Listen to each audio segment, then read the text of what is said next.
Podcast Answer Man, episode number 430.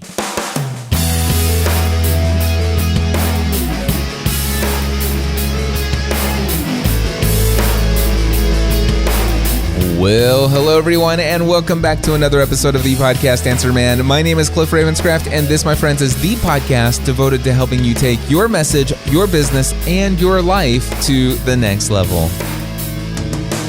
That's right, my friends. It does not matter if you're brand new to this online content creating world we live in, or if you've been creating content for many years.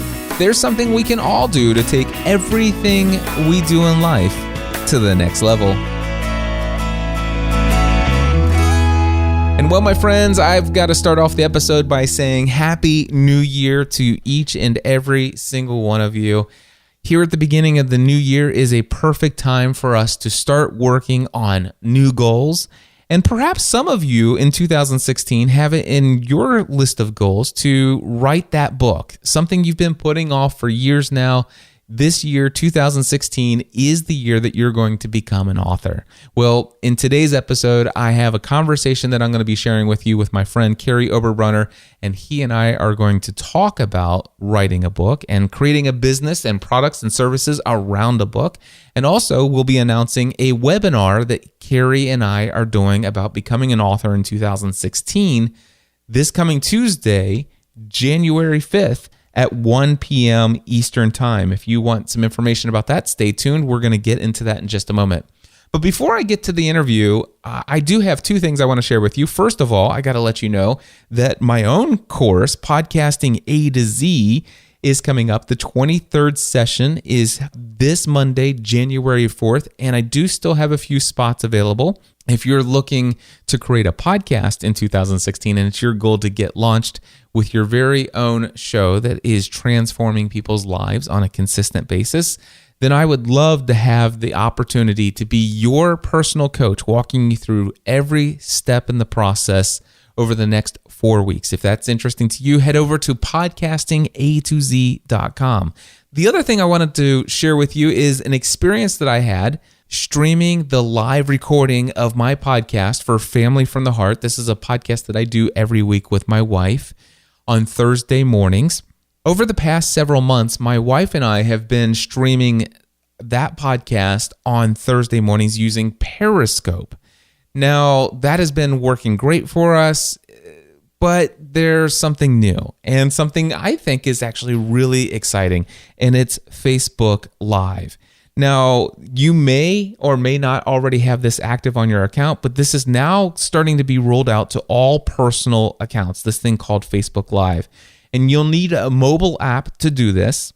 And what you would do is you would open up the mobile Facebook app, click the status button like you're getting ready to do a whole brand new status update. And if your app has it, down at the bottom, there's a row of icons like the camera icon. You can tag people, you can do smiley faces, you can check in or do share your location of where you're at when you're doing that status update. And if you have this rolled out to you, there's a little icon of a little avatar, if you will, with two circles around it, and it's the logo for the live stream or Facebook Live. If you click that, it'll give you the ability to go live on Facebook. And then what you do is you just have to give it access to your microphone and your camera. And then it'll ask you to describe what it is you're about ready to stream live. You type in what you're going to do. For example, this morning I did live recording of episode number such and such of Family from the Heart. And then I hit the little button. And the next thing you know, we are streaming live to Facebook on our timeline. And I will tell you, it is incredible. Now, first of all, what's different there are a couple differences about Facebook streaming live versus Periscope, which is ran by Twitter. First thing that I notice is that it's a square image instead of it being either horizontal or sideways or whatever, vertical video and all that other stuff. I don't have any preferences one way or the other. It just means that you just need to be aware of that when you're framing your shot. I kind of like it on the app because if I was actually streaming live and I was going to use the app to interface with people, I would actually be able to see the chat messages in the bottom half of the screen while seeing what they're seeing on the top, the video stream on the top. So I kind of like that.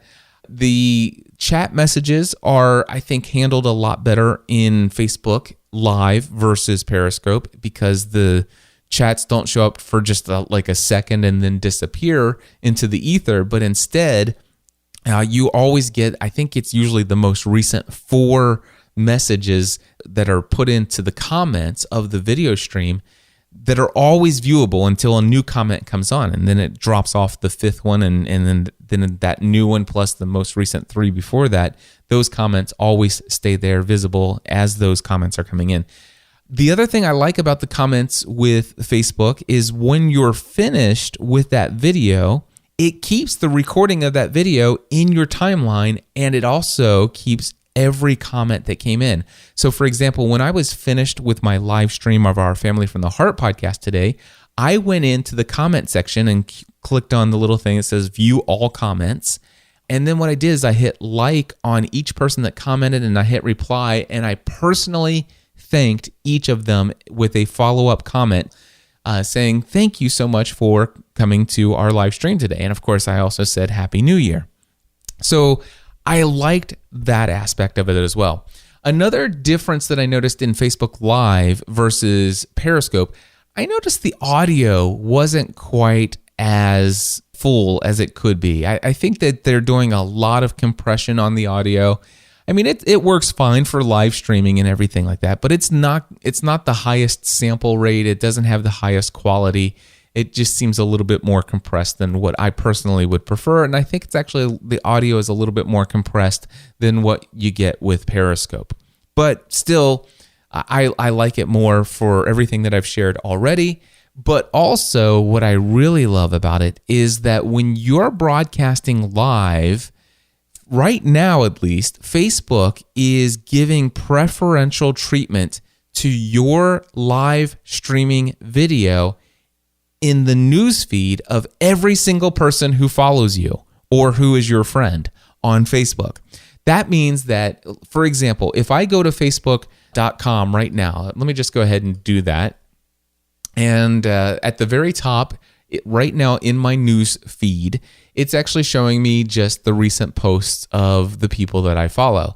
What this tells me is that of all of the friends that I follow on Facebook, none of them right now are currently streaming live.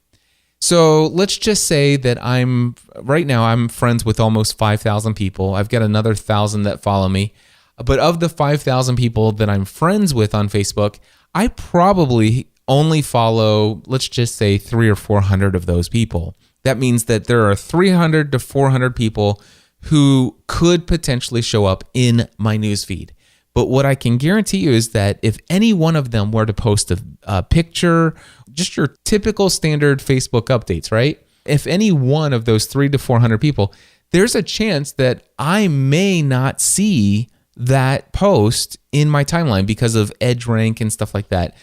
However, what I can tell you is that if any one of those 300 to 400 people were to actually click the live streaming functionality of Facebook Live, I would instantly see it, and it would stay at the very top of my newsfeed. It would always be the number one first thing I see in my newsfeed is the fact that if that were you, that you're broadcasting live.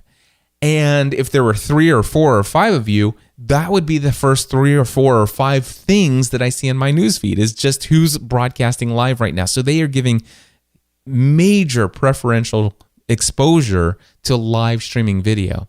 And as a result of this, now when I stream on Periscope, I typically will see somewhere around 15, sometimes maybe as many as 20, 25 people who will hang out and watch the live recording of our podcast. Now, when we did Facebook today, we saw at points we had 60, 70, 85, and sometimes even more than that, people watching live on the stream. And the reason why is because we showed up at the very top of everyone's timeline for the entire duration of that live stream. And that means a lot more exposure and a lot more engagement. Another thing that I did not like about Periscope is that by default with Periscope, once you have finished your recording, it saves it for 24 hours, but then it's gone forever. I mean, gone completely. Now, with the Facebook Live, it records, it stays in your timeline, so it's automatically saved in your timeline. And not only that, but the folks can watch it later. And so I'm looking here, the first recording that we did today already has 399 views. So definitely a lot more engagement and a lot more interaction. It's easier to follow comments. It's easier to follow up on comments and tag people in comments to say thank you afterwards. The video was preserved in your timeline that you can watch later. It's easy to share it. Facebook Live is pretty cool. And the only significant limitation so far that I found today, it seems that right now there is a 30-minute limit to your live stream. So Family from the Heart is typically a 1 hour a week podcast. And 30 minutes into the episode today, the video basically just said, I'm sorry, live stream is over. And so we had to stop in the middle of our podcast recording, and I had to go up and fire up a second stream to finish it up.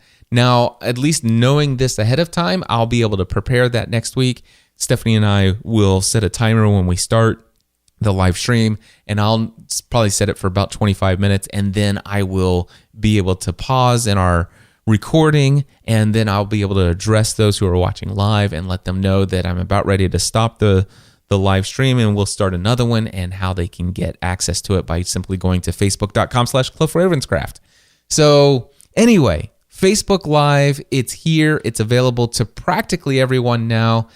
If it's available to me, it's probably available to you. It seems like I'm always the last one to get these things rolled out to. But if you don't have it now, it should be coming soon. Just look for it in the Facebook app. When you go to click and add a new status, just look for that little new icon that appears down there. It'll alert you when it becomes available. But Facebook live streaming for my podcast, I'm going to switch over to that from Periscope. My only hope is that they'll extend the duration of that beyond 30 minutes, but until then, I'll just deal with it. And well, my friends, I told you that I have a pre-recorded interview with my friend Kary Oberbrunner here in this week's episode of Podcast Answer Man. And if it is your goal to take your message, your business, and your life to the next level by writing a book this year, then I believe that this interview and also the webinar that Kary and I are getting ready to do on Tuesday is going to be very beneficial to you. So check it out. Here we go right now.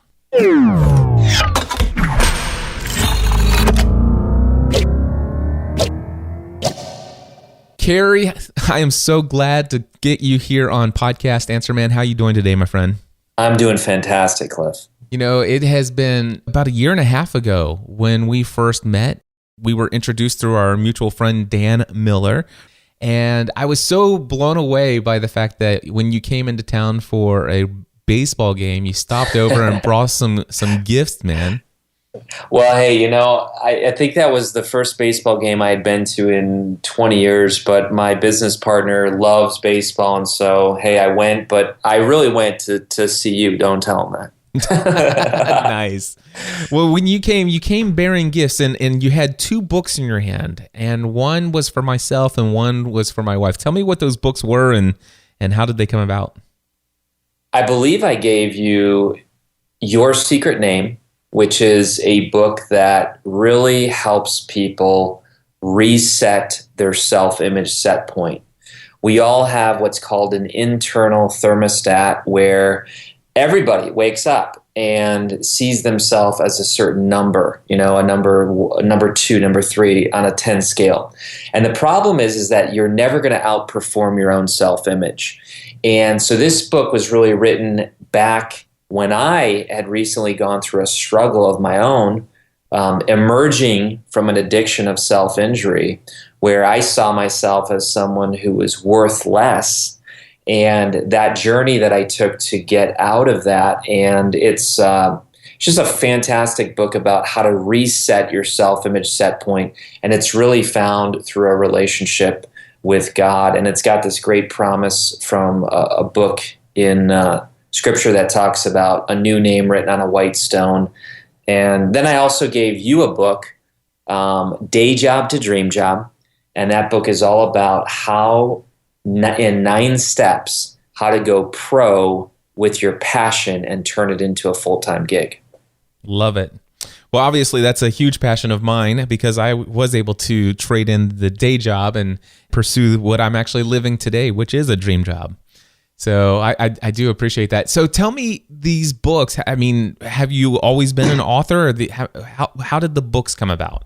Yeah, well, I really think that a lot of people have a message inside. And I mean, statistics show any survey you go to, it's around 82% of people want to write a book. They feel like that's what they're supposed to do, and yet very few people ever do it. And to kind of steal and twist a quote from Oliver Wendell Holmes, most people die not with their song still inside them, but with their story still inside them. And Cliff, I know your transformation recently, physically, and you've been able to share that story on my podcast. And yet, when it's in book form, it's still a classic medium that I don't care how digital we get, books are just this thing that are timeless.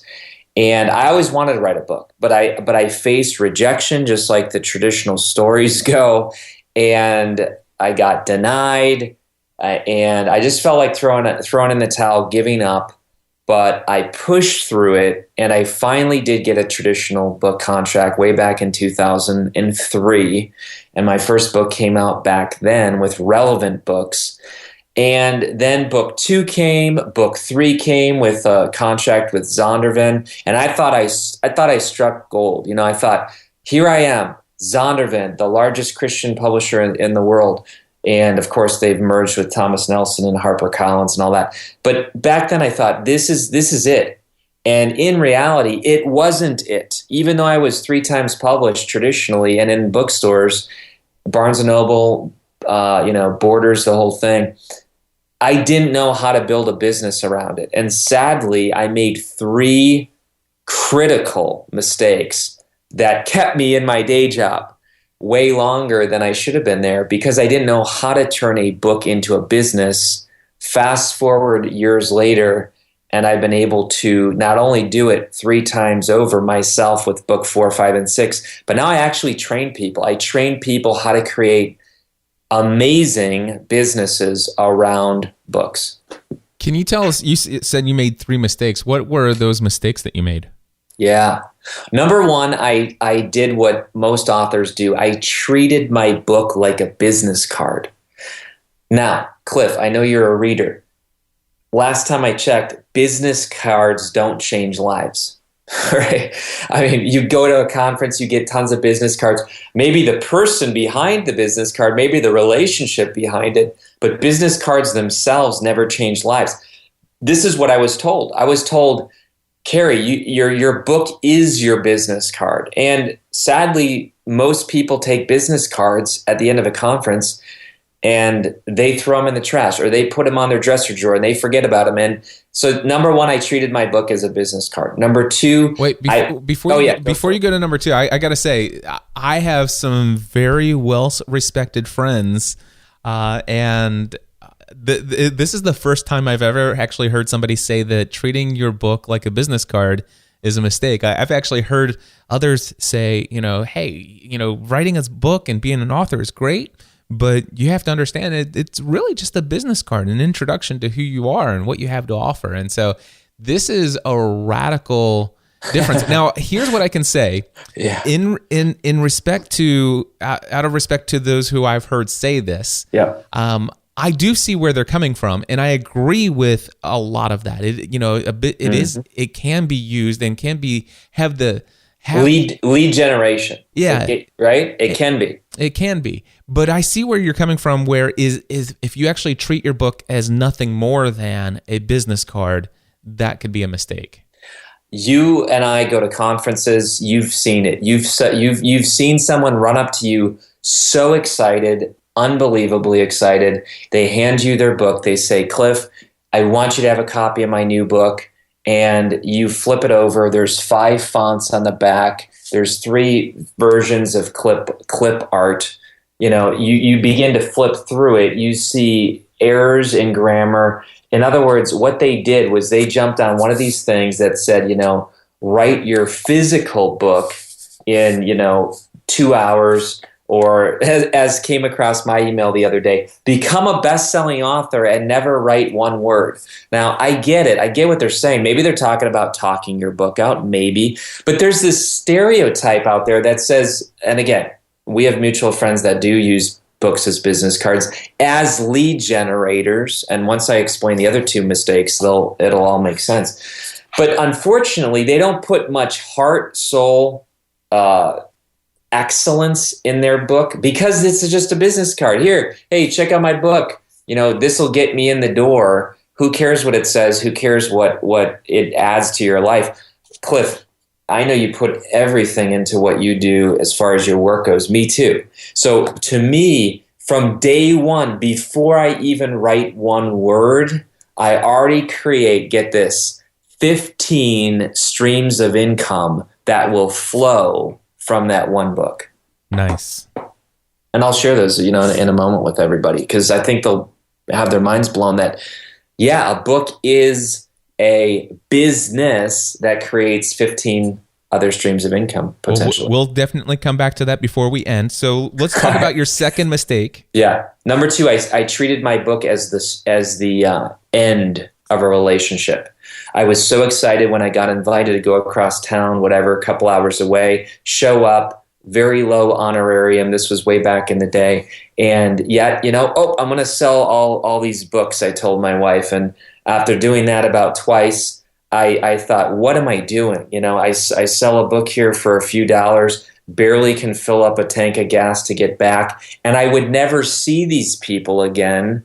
And I didn't know if my words that I spoke would affect them. I didn't know if the book would change their lives. I never saw them again. And that's how I thought this was supposed to work. You're not supposed to have a relationship with your reader long term. So that was the second mistake. Okay. And number 3, I treated my book as a single product. And I've seen this happen with people online where, already a book comes out and a month later they're like, hey folks, I'm working on my next book. And I'm like, whoa, what are you talking about? You're leaving so much influence, impact, and income on the table because you're not recognizing that your book is not just a single product. We've mentioned him, Dan Miller. Dan and Joanne and I created an event off of the book I referenced, Day Job to Dream Job. It's called Escaping Shawshank. It was life-changing for 30 people last summer, and it was a part of the book, Day Job to Dream Job. It was just one of those streams of income. It pushed way past the single product mistake that I used to have. So the 3 mistakes are treating the book just as a business card, treating the book as the end of the relationship or the end all be all, the means to the end or the end of the means. Mm-hmm. And then the third mistake is treating it as a single product rather than a piece to the bigger puzzle of what you have to offer for life transformation. Exactly. Got it. All right, so 15 streams of income. That sounds pretty intriguing. Do you have the list in front of you? Yeah, and they've all worked. I mean, it's not theory. So we're going to count these down. Let's start with number 1. Number 1, audiobook. All right. Okay, so they're going to start lower end products, and then they're going to escalate. But yeah, right. Today you can do an audiobook with your book. Why not? People run like yourself, exercise. A lot of people listen to books that way. Number 2, ebook. Okay, so take that same book, repurpose it as an ebook. Every smartphone is a Kindle. You can access it. Excellent. Number 3, hardcovers. Today, you can take your book, and if you know the right tools, you can turn that book into a hardcover, which used to be the mark, the standard in the business. Wow, you have a hardcover. I mean, you've arrived because the publisher knows that there is a less profit margin, and so they really believe in you. So that's number 3, a hardcover. Number 4, obviously the soft cover. So those are 4 streams of income, obviously with the book itself. Now we're going to bump into other ones. So number 5, a mastermind. I created with Day Job to Dream Job, the Dream Job Boot Camp Mastermind.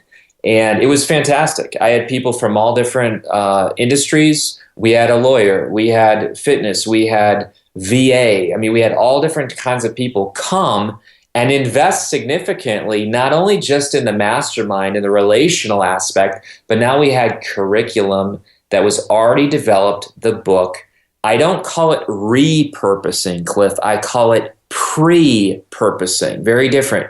A lot of people say, oh, I got this content out there, I'm going to go repurpose it. Not me. Before I write word 1, I say I'm going to pre-purpose this content, and it's going to then turn into this, and this. Just like any good business person does. They begin with the end in mind. Before we go on to number 6, I want to camp out here at the mastermind for just a second.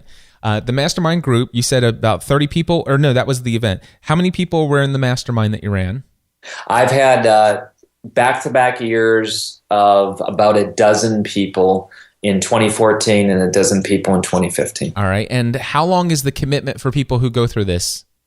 The mastermind was a 12-month commitment. It included a 1 live meetup. And again, when I first started my first mastermind, I was like, wow, how much should I charge and this type of thing? And it was about $3,000 for the year. And, now I look at that and we know people that charge 10 times that for a mastermind. But again, you got to start somewhere. When you first start your mastermind, you're kind of nervous. Would anybody pay that? And everyone who went through it said, Kary, the relationship that I got from this, the content, the value was off the charts. And think about that, Cliff. You take 3 times 12, that's $36,000. That is oodles more than any author is ever going to make, even traditionally published, even with a book advance. The average book advance today, according to all the research and our mutual friend David Hancock, is about $500 advance. It used to be $5,000. Even if it was $5,000 years ago, a mastermind, look, you've made so much more than that. Yeah, so $3,000 for the year. You did 1 live event in person.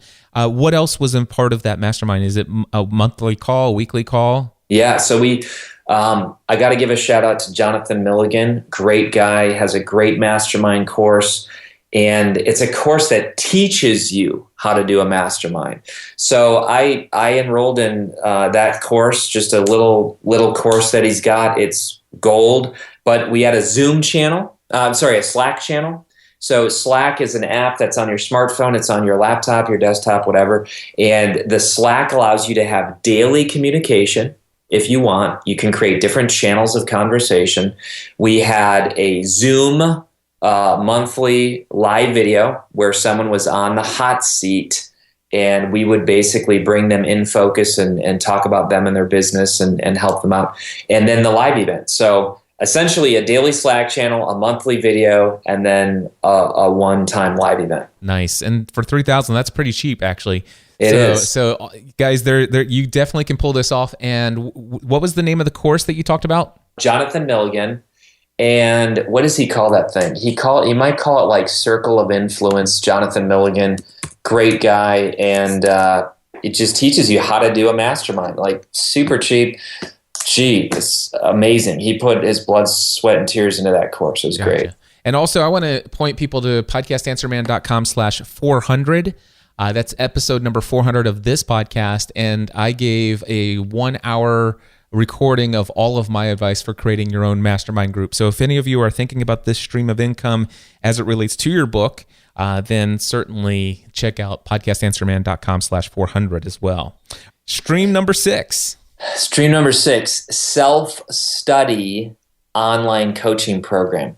So again, we've done all this. One of the things that we did with my last 3 books, Your Secret Name, The Deeper Path, and Day Job to Dream Job, is we turned a self-study online coaching program. What this means is that it includes curriculum, meaning a workbook.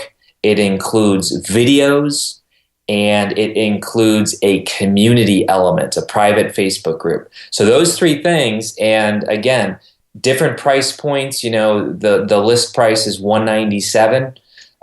If you do it off of a webinar or something like that, we might, give it away at $97 once in a great while.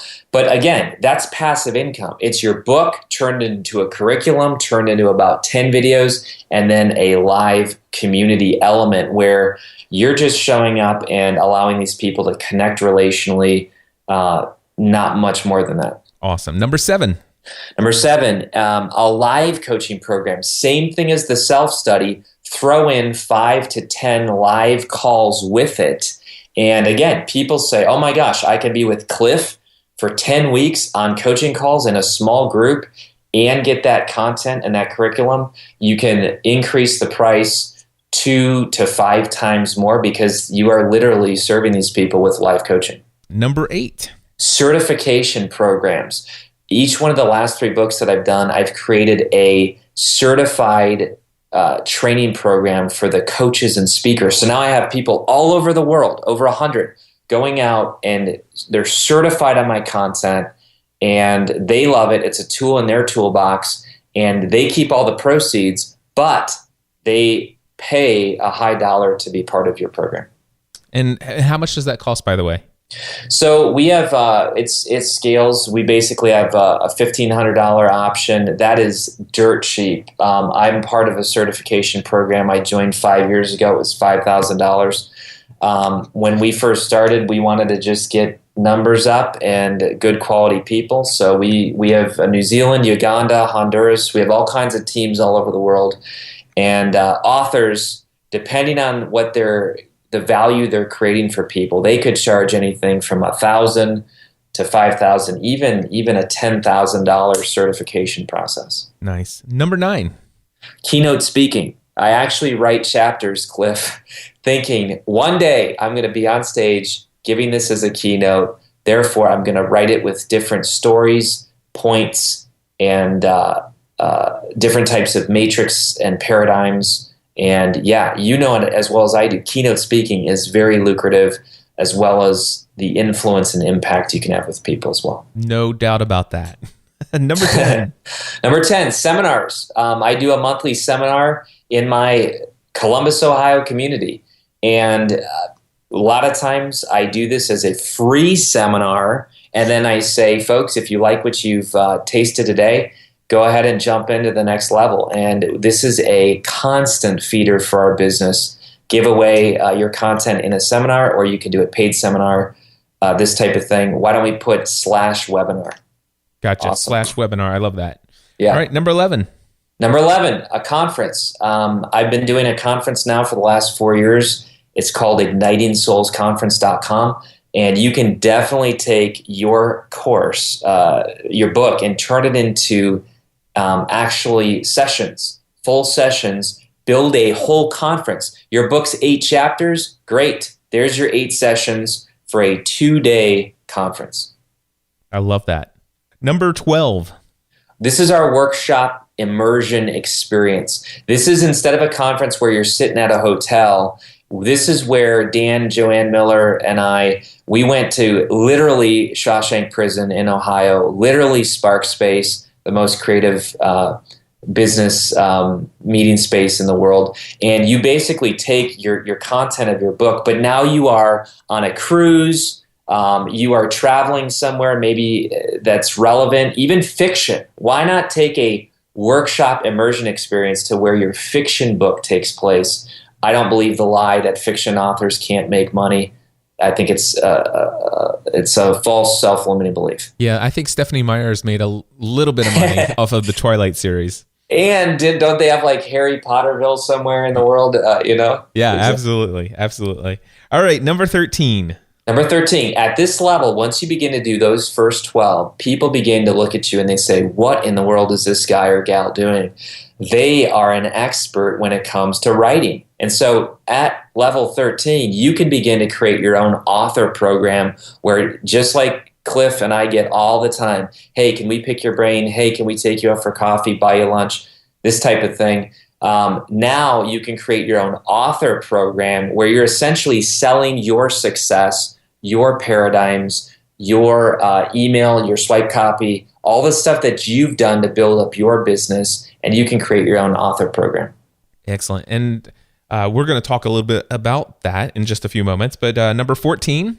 Number 14. I rarely do this now anymore, but back in the day I did a few years ago. It actually paid for me to go from day job to dream job. High-end book creation consulting. So this isn't an author program where you jump in and you're coaching dozens or hundreds of authors. No, this is a high-end selective client who basically has a lot of income, not a lot of time, and they hire you just like you've been hired in this way, Cliff, in the past to do that high-end book creation consulting. And then number 15 is the high-end book marketing and launch consulting.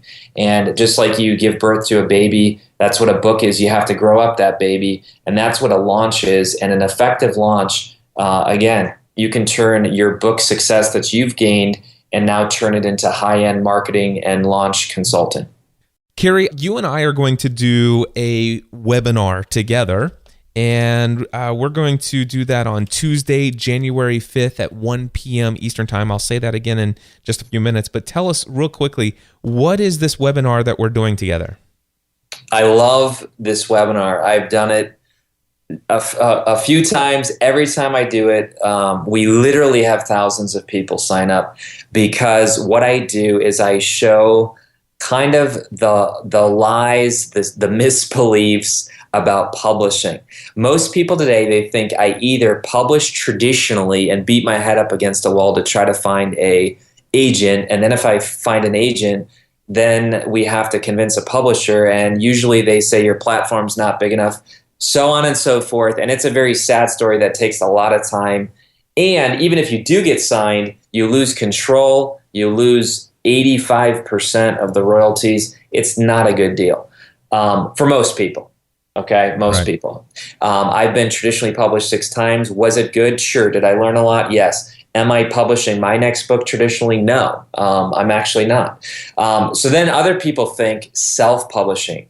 And that's where you build the house yourself. And last time I checked, I don't want to build a house. I don't want to be a general contractor taking care of all kinds of subs, drywall, electricity, plumbing. I mean, most people are busy that we know. So self-publishing is kind of like this alternative that most people cringe and they say, well, I guess I'll Google everything in the world and, it'll just be a landmine. I'll get some good, some bad. There's another way. There's another way how to publish, and this is what the webinar is. It's the best of both worlds, and I show people a crazy cool process. Everyone gets a robust free guidebook for signing up, which is about 20 pages, and it's all electronic where they can take notes, save it. Even if a book's 1 or 2 years away from creating in their mind, this is a tremendous resource. And then we throw in a great gift as well, that everybody gets a fantastic bonus. It took us 100 hours to create, my team and I. We give that away free. And by the way, Cliff, this is not a click-to-buy webinar. This is not like at the end, if you really like it, you click a button and you whip out your credit card. We don't do that on this webinar. We talk about what the program involves, but this isn't a high-pressure thing. This is me showing up, serving you, serving your listeners, and we're going to have a really fun time. Absolutely. And that's one of the things I enjoy about the fact that we're going to do this webinar is there's no hard sell at the end. In fact, there's no opportunity for you to give a credit card at the end. If you want to sign up for this webinar, it's going to be, again, Tuesday, January 5th at 1 p.m. Eastern Time, and there will be a replay that's available if you're not able to make it live. But what I'm going to ask you to do, if you want to get access to the webinar, or even the replay after, go ahead and sign up for the webinar, even if you're not going to be able to attend. Go over to podcastanswerman.com/author. It'll take you to the sign-up form. Again, that's podcastanswerman.com/author. What specifically is the one thing for somebody who they have been wanting to write a book, they're just not sure that they can, that they have time, that they have the gifts, the talents, whatever. What is it in this webinar that will be the most beneficial to that person? What it's going to do is it's going to remove the mystery. A lot of people, they walk into a library or into a bookstore and there's books, but it's kind of like, how in the world do you actually do that? And in this webinar, I'm going to talk about, in fact, I've had industry leaders in publishing jump on this webinar. And they weren't just, stroking my ego. They literally said, Kary, I learned amazing things from this webinar that is just not being talked about. There's too much ambiguity out there. There's too much bad information. Like one we just said, well, you can't make income with fiction. And I'm thinking, what in the world? What are these people talking about? They Google things, and again, whatever is the top search rank, that's what that's the way it is with books. So what I want to challenge people to do is, folks, every week I literally open up my email inbox and I get a letter from somebody, an email that says, Kary, you don't know me, but I'll tell you what. The book that you wrote where you talked about your struggle, or you talked about your pain, or you talked about your failure. See, a lot of times those are the stories that give people hope and courage. And I get stories all the time from people that I will never meet, that the book became that brain-picking session that so many people want from leaders that they just can't give. And the book becomes that intimate conversation. I want to challenge your listeners and say, if you have a dream to write a book, take it as a sign that you're hearing Cliff right now, and just jump on. There's nothing to lose and everything to gain. Absolutely nothing to lose, no high pressure sales, anything like that. And this webinar will be full of value. And if you go over to podcastanswerman.com/author, you'll get signed up for this webinar, and that's the only way also that you'll be notified of the replay. So make sure that you do that, podcastanswerman.com/author. Kary, thank you so much, my friend, for coming on, and I look forward to being on this webinar with you and learning a little bit more and taking this further. I can't wait, Cliff. We'll see you then. Well, my friends, that's going to wrap it up for this week's episode of Podcast Answer Man. I hope that you enjoyed that conversation that I had with Kary. And again, I hope to see many of you on the webinar this Tuesday. Head over to podcastanswerman.com/author. And just one more reminder real quick, it is the beginning of the new year. And if you want to launch a podcast, depending on when you're listening to this, it may not be too late to get into session 23 of Podcasting A to Z that starts this Monday, January 4th. Head over to podcastingatoz.com for that. Well, folks, again, thank you so much for tuning in. Happy New Year. And until next time, I encourage you to take everything you do in life to the next level. Helping you take everything you do to the next level.